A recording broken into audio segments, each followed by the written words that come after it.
आप दोनों का बहुत बहुत स्वागत। और इस माने में कि एक बड़े फेज से झारखंड गुजर रहा है और जो काम कर रहे हैं जान जोखिम में लेकर जाना। बदलाव क्या दिखा है हम लोग और आप सब जाते हैं जिस एरिया में लोग शाम के समय या दोपहर के बाद इन करना बंद कर देते थे, खासकर बात करते हैं जो हाथों और सरना का पूरा बेल्ट। जिन दो व्यक्तियों के हाथ में ये कमान रही आपके सामने है, आज आपसे बातचीत करेंगे और खुलकर बातचीत आप करें। आप सर सीआरपीएफ में भी रहे, कई जगहों पे आपने काम किया, महाराष्ट्र से खुद बिलोंग करते हैं, वहाँ की भी पुलिसिंग आप लोगों ने देखा है करीब से सर, और दिल्ली वगैरह में भी रहते हुए भी आप लोगों ने देखा। हम लोग कहाँ पे हैं सर, और हम लोग बेहतरी के लिए क्या कर रहे हैं? सभी को जोहार। देखिए, जब हम पुलिस व्यवस्था की बात करते हैं तो हमें हमारी लीगेसी को भी देखना चाहिए कि किस व्यवस्था के तहत हमने प्रारंभ किया था और कहाँ हम हैं।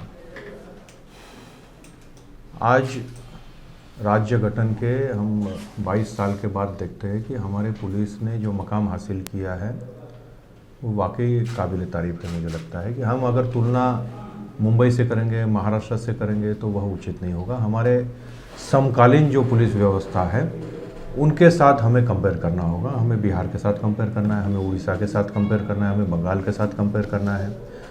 और इनके साथ जब हम तुलना करते हैं तो निश्चित तौर पर मैं ये कह सकता हूँ आज कि झारखंड पुलिस प्रोफेशनली एक नई ऊंचाई को हासिल कर रही है और आने वाले दिनों में निश्चित तौर पर हम अन्य राज्यों की तुलना में बहुत बेहतर प्रदर्शन कर पाएंगे, ऐसा मुझे विश्वास है। सर, हमारा आपसे सवाल है, राज्य बने 22 साल गुजर गए, पहले नक्सली और अब साइबर अपराधी चुनौती दे रहे, नए नए वो तरीके अपना कर। जिस तरह से नक्सलियों के खिलाफ अभियान चला के बड़ी कार्रवाई हुई, क्या साइबर अपराधियों के खिलाफ भी कोई अभियान चलाकर कार्रवाई होगी? साइबर अपराधियों का हमारा एक सेंटर पूरे देश में आप सभी को पता है जामताड़ा का था, लेकिन 2017 के पश्चात झारखंड पुलिस ने जो कार्रवाइयाँ की है साइबर अपराधियों के खिलाफ,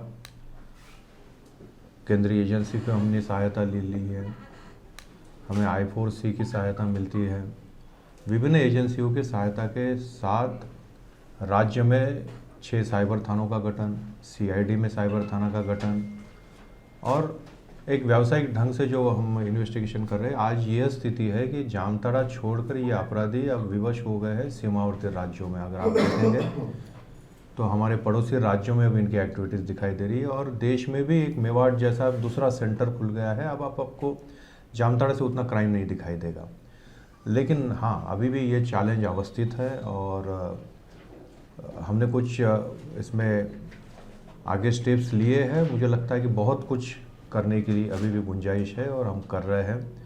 जैसे इन साइबर थानों में हमारे अधिकारी हैं, उन्हें हम प्रशिक्षित कर रहे हैं। CDAC की सहायता से हमारे ITS में साइबर क्राइम की रोकथाम के लिए, इन्वेस्टिगेशन के लिए लैबोरेटरीज़ का निर्माण हमने किया है। और जो प्रशिक्षित अधिकारी है जो हमारे उच्च विद्या विभूषित है, आज इंजीनियर्स हमारे पुलिस सेवा में काफ़ी आ चुके हैं, इनकी सेवाओं को लगाते हुए हम ये कोशिश कर रहे हैं कि झारखंड से साइबर क्राइम का ये जो हॉटस्पॉट बना हुआ था हमारा, इसे हम ख़त्म करें। जामताड़ा तो निश्चित तौर पर ख़त्म हुआ है, लेकिन बगल के गिरिडीह, देवघर जिलों में ये स्थानांतरित हुए हैं। बंगाल में आसनसोल में, बिहार में, गया, नालंदा में ये शिफ्ट हुए हैं और देश के अन्य स्थानों पर भी गए हैं। जैसे नक्सलिज्म हमारे रडार पर था वैसे ही साइबर क्राइम हमारे रडार पर है और अभी हमने कुछ हद तक अंकुश पाया है, कंट्रोल पाया है। आने वाले दिनों में और ज़्यादा पाएंगे। ये नक्सल सहित अन्य मामलों में देखा जाए तो पुलिस मुख्यालय हमेशा चर्चा में रहा है। पिछले 2.5 साल से सब शांत, क्या कुछ बदला है या बदलने की कोशिश हो रही? देखिए, जैसे कि मैंने बताया कि हमारे DGP महोदय के दिशा निर्देश में हम लोग सभी काम करते हैं और वहाँ जो टीम ऑफ ऑफिसर्स है उसमें एक जो कार्यशैली हम कहेंगे ये है कि हमारा काम ज़्यादा बोले। तो विगत 2 वर्षों में हमने बहुत ईमानदारी से, बहुत स्ट्रेटेजिक प्लानिंग के साथ में और जैसा कि सर ने अभी बताया मल्टी प्रोंग्ड स्ट्रेटजी है, एक योजना बना के हर क्षेत्र में काम किया, जिसके परिणाम भी सामने में हैं और परिणाम स्वरूप काम अपने आप हमारा बोल रहा है।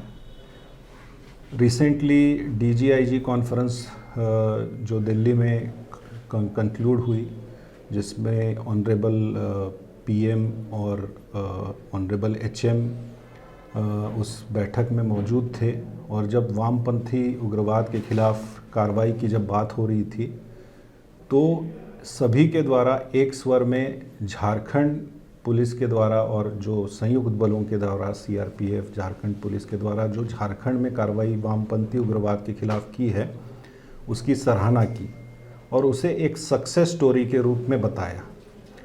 तो मैं यही कहूँगा कि काम किया गया है और वो काम आज बोल रहा है, केवल राज्य स्तर पे नहीं बल्कि राष्ट्रीय स्तर पर भी उसकी सराहना की जा रही है, और यही इसका राज है।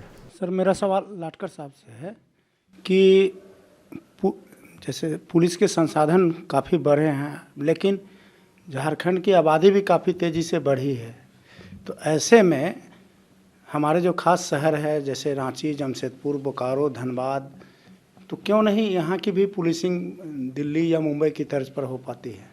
ये पॉलिसी डिसीजन की बात है, तो इस पे हम टिप्पणी नहीं कर पाएंगे, लेकिन जहाँ तक संसाधन की बात है तो संसाधन में लगातार वृद्धि होती आई है।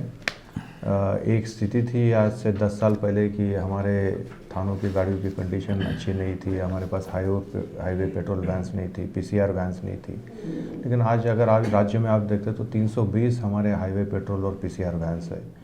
हाईवे पेट्रोल करीब 157 है हमारे और 163 PCR वैन्स है। बलों में आप देखेंगे तो बलों में भी लगातार वृद्धि हुई है। जब राज्य बना जो हमारा 20,000 भी हमारी तादाद नहीं थी, आज हम 70,000 के आसपास है। हमारी वाहिनी अगर आप देखेंगे तो IR बटालियंस हमारी पूर्णतः नई बटालियंस है, SAP बटालियंस हमारी नहीं है, तो इसमें भी वृद्धि हुई है। पुलिस के पास जो संसाधन है उसमें ड्रोन जैसे संसाधन आप देखे होंगे कि हमारी पुलिस को अभी प्राप्त हो चुके हैं। अस्त्र शस्त्र की अगर बात करें तो जो 303 का ज़माना था, तो आज हमारे पास AK-47 लंबी दूरी के हथियार है, हमारे पास मॉर्टर्स है जो 1-1 किलोमीटर तक वार कर सकते हैं। तो सभी चीज़ों में संसाधनों में वृद्धि हुई है, और मुझे लगता है कि एक हम आकलन करते हैं कि भविष्य में हमें किस हद तक चाहिए संसाधन, और उसी हिसाब से हमारा काम चलता है। अगर साइबर क्राइम की देखिएगा तो आज हमारे पास साइबर फॉरेंसिक्स की लैब है, हमारे पास साइबर थानों में हमने अत्याधुनिक गैजेट्स दिए हुए हैं। तो वृद्धि नहीं हो रही ऐसे नहीं है, वृद्धि अलग अलग प्रकार से हो रही है। हो सकता है कि लोगों को नहीं दिखाई दे रही होगी या आपको नहीं दिखाई दे, आप तक नहीं पहुंच पाई होगी, पर निश्चित तौर पर एक प्लान प्रकार से पुलिस विभाग का विकास हो रहा है। प्रभातखबर.com, विश्वास वही, रफ्तार नहीं।